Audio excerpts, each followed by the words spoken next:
Okay, so for the third part of the brain, I want to discuss this diencephalon. Now, remember the diencephalon is in the center of your brain, and it is going to be controlling what I like to say your survival brain. It's your primordial brain, it's your instinctual brain. And so the diencephalon is made up of several parts, the thalamus, the hypothalamus, but all of this area is going to be controlling instinctual survival type stuff.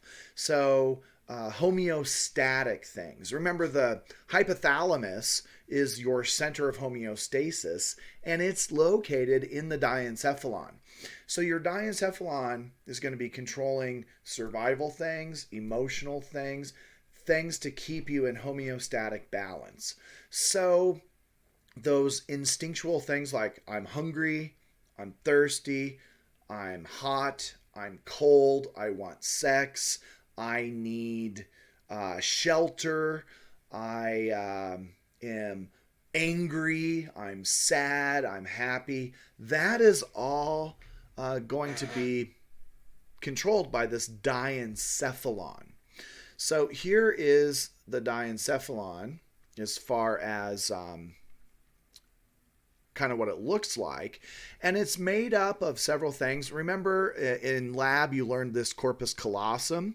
The corpus callosum is part of the cerebrum. So underneath it, right in here, is our thalamus. Remember the intermediate mass, the pineal gland, the hypothalamus with the infundibulum and the pituitary gland. These are all areas of the diencephalon. Now, the diencephalon is going to be doing a whole bunch of stuff. So let's look at the thalamus first.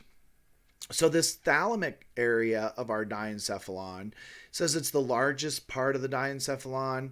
Most of the sensory information that is coming from our body is going to be projected through the thalamus. So it's a big control center. The thalamus is an area that can influence some emotions like mood and fear, rage. These things can be influenced by the thalamus. All right. Now, I have to say it's important to understand that there's a whole other section of your brain that kind of controls your, it controls your emotions, and it links your cerebrum, that area of the brain that we haven't talked about yet, to this diencephalon. And we'll talk about it in this chapter. It's called the limbic system. And the limbic system is really what generates all of your emotions.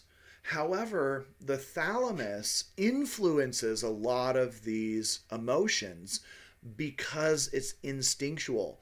A lot of emotions are for survival, all right? And so this diencephalon can control and influence emotions that are generated in this other area of the brain that we'll mention a little bit later called the limbic system.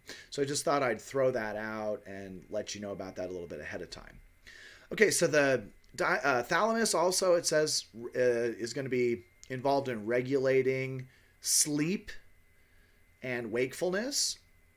It's going to be involved in controlling some motor functions. And it contains this gland called the pineal gland or pineal gland, however you want to say it. I always say pineal gland. But the pineal gland is going to secrete a hormone called melatonin.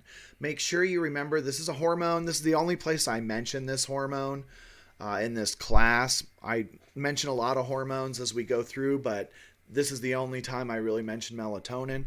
Melatonin is a hormone that is going to be secreted by the pineal gland, and it's going to influence our sleep and wake cycle. What happens is when you secrete melatonin, you go to sleep. You want to sleep. It turns out that information from your eyeballs, light from your eyeballs is going to pass through the thalamus, pass through the pineal gland.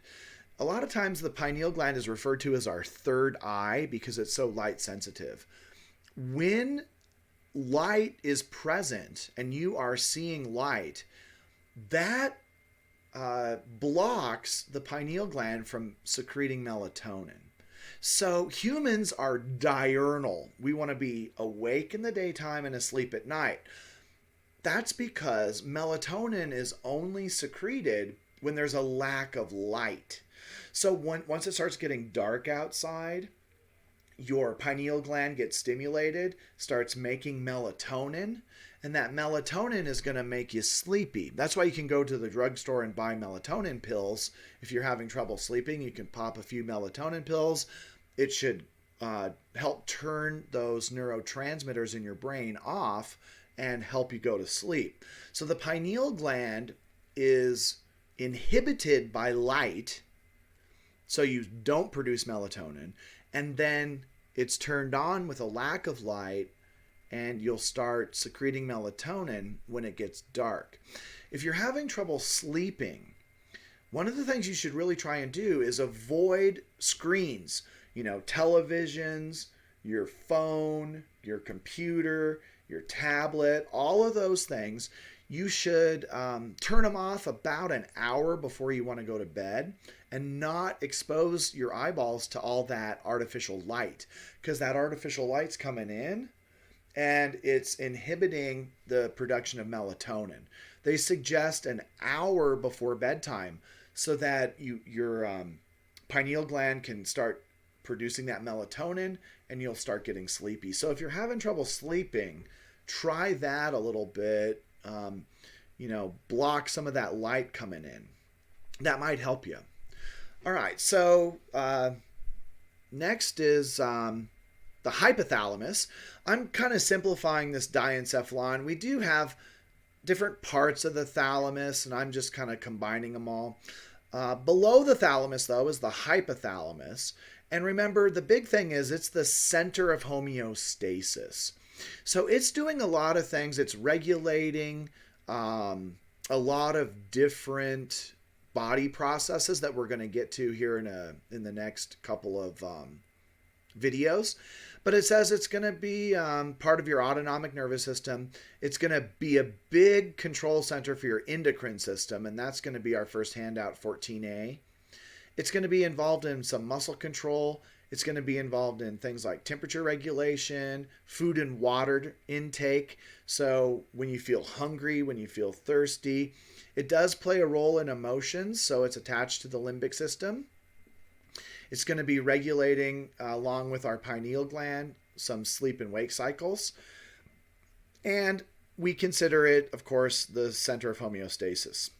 Now, I've got two handouts that are going to focus on this hypothalamus. Handout 14A and handout 14B.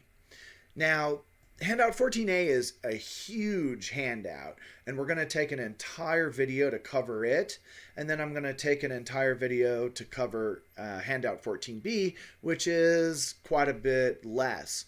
But this is going to tie, hopefully, a lot of things in that we've been talking about throughout the year.